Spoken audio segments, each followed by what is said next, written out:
ça sert à rien de se comparer aux autres, tu es ni en retard ni en avance. Et il se trouve que ce commentaire, il vient de quelqu'un qui est déjà étudiant, d'Istud ici, de l'école 42.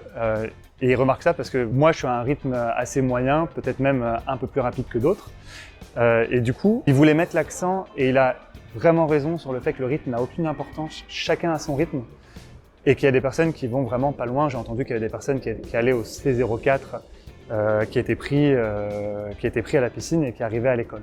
Il faut voir qu'on est tous à des niveaux complètement différents en arrivant. Ça veut dire que moi, par exemple, je savais déjà un petit peu coder, donc c'est normal que je sois un peu plus rapide que ceux qui savent pas coder du tout. Et pour autant, c'est vraiment pas ça qui va être regardé.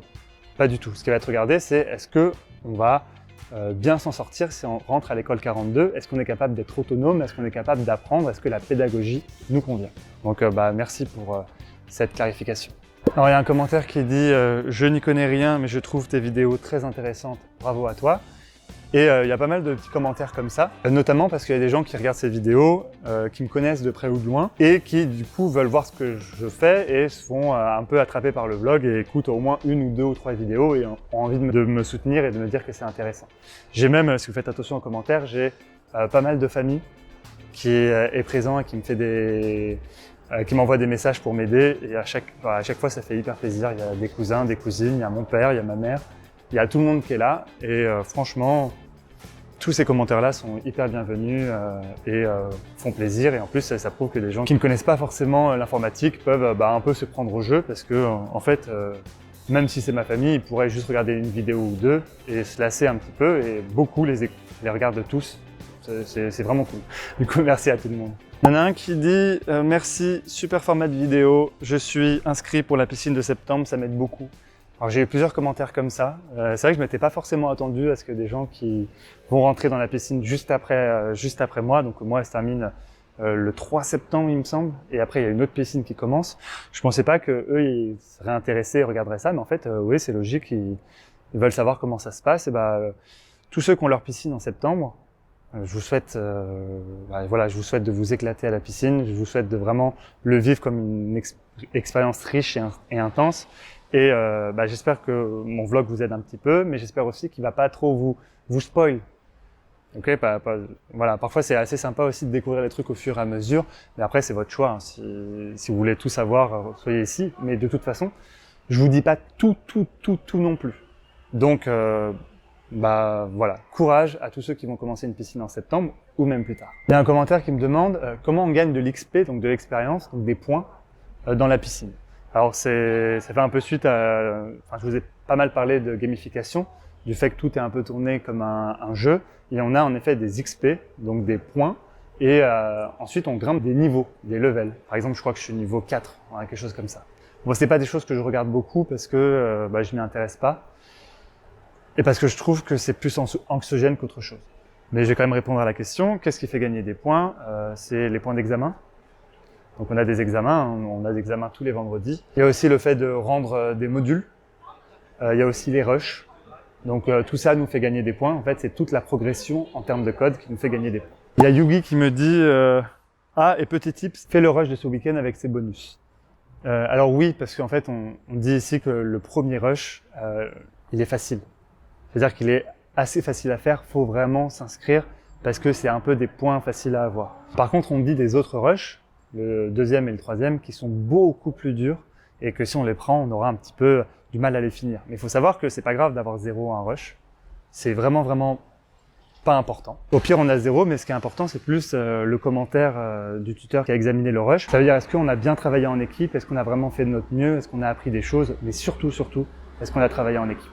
Alors ici, il y a un commentaire qui dit « C'est de la sensibilisation à la sécurité informatique. En boîte, c'est un envoi de mail pour invitation au restaurant, barbecue, des choses comme ça. » Alors oui, ça fait référence au fait que à un moment, je me suis levé pour aider quelqu'un et un tuteur a pris mon clavier et en a profité pour inverser l'écran. Et ça, c'est quelque chose qu'on peut aussi retrouver dans les grandes entreprises qui font attention à la sécurité. C'est un petit peu, on va dire une mode, une habitude, parce que c'est très important. Vraiment, c'est très important.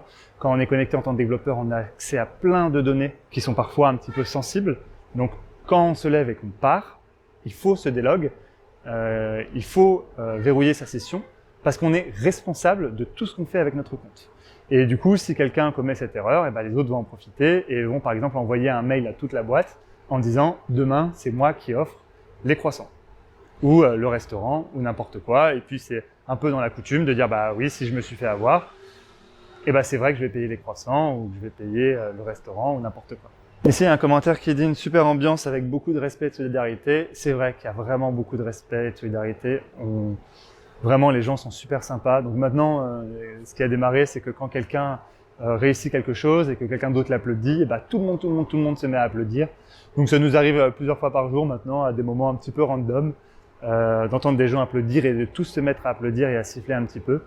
Donc ça, c'est vraiment sympa. Et puis même, faut imaginer, on est là, on est tous mélangés, ça fait un petit peu colo quelque part, on se croise, on se parle, on rigole. C'est vraiment une belle ambiance et en plus il y a un piano et sur ce piano il y a des gens qui jouent magnifiquement et c'est aussi un prétexte à la discussion. Donc ouais, vraiment l'ambiance et la solidarité ici, c'est une super expérience. Il y a un commentaire aussi qui dit bah c'est pas drôle. Alors bon, moi j'ai trouvé ça très drôle. Au début je suis arrivé, j'ai vu l'écran à l'envers, je me suis dit mais qu'est-ce qui se passe? Et ensuite, ce qui était le plus marrant, c'était d'essayer de la remettre à l'endroit. Alors c'était vraiment compliqué, j'avais 2 amis à côté de moi, et du coup j'essayais de résoudre le problème, j'essayais de bouger la souris, mais elle allait pas au bon endroit, parce que du coup elle allait dans le mauvais sens, la souris. Et je commence à tordre ma tête pour essayer de lire un petit peu la page Google que j'ai eu du mal à afficher, et là mes 2 potes ils se sont mis à exploser de rire. Et du coup je me suis mis à rire aussi, c'était contagieux. Donc franchement de l'intérieur c'était drôle, mais peut-être que c'est pas drôle à écouter juste comme ça. Ça je veux bien le croire, mais le vivre, ouais, c'est plutôt cool. Pour info, l'école 42 ne délivre pas de diplôme. Alors c'est vrai, l'école 42 délivre pas de diplôme. Elle délivre une certification. Donc oui, l'école ne délivre pas de diplôme, mais elle a sa propre reconnaissance. Elle est quand même assez connue dans le monde de l'informatique. Et surtout, maintenant, elle est quand même beaucoup plus liée à l'État. Il y a moyen très facilement de faire des équivalences, titre RNCP, tout ça c'est un petit peu compliqué. Mais les équivalences, soit Bac+3 au début, soit Bac+5 si on arrive jusqu'à la fin de l'école, on va dire. Je pense que je vous parlerai de tout ça aussi un petit peu plus tard. C'est possible. Donc, et puis il faut savoir aussi que dans le monde de l'informatique, c'est pas si important le diplôme. C'est vraiment les compétences qui sont importantes. Et pour ça, on a toujours des tests d'entrée que les étudiants de l'école 42, j'espère, réussissent en général. En tout cas, j'espère que le fait que ce soit pas diplômant comme un master, j'espère que ça n'empêche personne d'aller à l'école 42 ou ailleurs. J'espère. Et le fait que les femmes soient avantagées, tu ne devrais pas en parler. Je vais en parler juste vraiment rapidement pour dire que je pense qu'on n'a pas assez idée à quel point vouloir rentrer dans un secteur où il y a plus de mecs, c'est compliqué psychologiquement, avec l'entourage et tout. Je pense que j'ai même pas idée d'à quel point c'est beaucoup plus compliqué. Donc toutes les filles qui sont à la piscine, toutes les filles qui sont à l'école et qui font de l'informatique en général ou qui sont dans tous les secteurs qui sont principalement remplis de mecs, je crois que l'informatique c'est 17% de filles seulement, celles-là ont beaucoup plus de mérite que nous, rien que d'être là. Donc est-ce que les femmes sont avantagées? Je crois pas qu'on est dans une société où les femmes sont plus avantagées. Ça, c'est ma réponse courte. Alors, à ma vidéo qui dit « Apprenez à coder avant de payer une formation ou une école », Théo dit « Pas du tout d'accord avec ce principe, on a le droit de vouloir essayer quelque chose qu'on ne connaît pas. » C'est vrai, Théo a raison.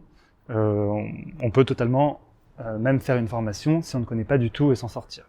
Il y a des gens là à 42 qui vraiment ne connaissaient vraiment rien du tout et qui vont probablement s'en sortir. Pourquoi je dis ça? Parce que moi je suis prof dans des formations qui durent en général 4 mois, de personnes qui veulent se reconvertir dans l'informatique et certaines d'entre elles n'ont vraiment jamais touché à une seule ligne de code.